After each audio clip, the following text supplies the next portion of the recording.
Hello, madlang ka JBM. So ngayon, nandito tayo sa may... Ako pala muna, Pinugay. Mamaya ka na mag-post. Pinugay. At gusto kong i-introduce sa inyo kasi dito kasi sa area na to. Meron kasi kaming co-church, parang sister church dito sa may area na to. Tapos, ang ganda ng area nila, grabe. Tapos, introduce ko muna sa inyo ang aming mga magaganda at mga magagandang kasama. Guys, say hi to my vlogs. Vlogs! Hindi, kailangan mali-mali. Yan, say hi to my vlogs. Tapos guys, isa sa mga bagay na masasabi mo talaga na mapalad yung mga tao nandito. Unang-una sa lahat, ang daming saging. Ayun, saging. Ay, hindi pa na ma-zoom. Saging yan, yung mga yan, saging yan, ayun o. Nakikita nyo ba yan? Kung hindi nyo nakikita, eh di, hindi.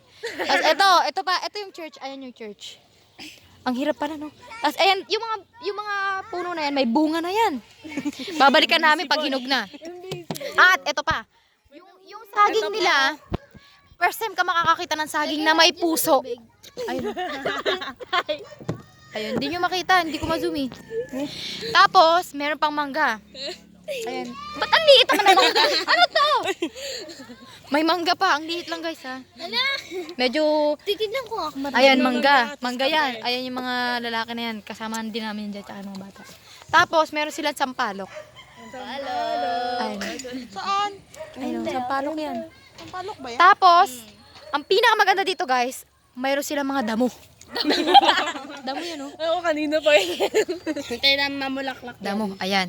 At ang pinakamaganda dito, ipapakita ko sa inyo, ang ganda ng spot. Teka lang.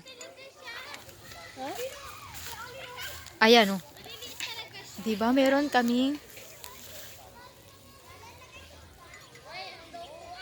merong malupit na inuman. Okay, so papaalam na tayo guys. Paalam na, bye-bye na. Bye-bye. See you next generation.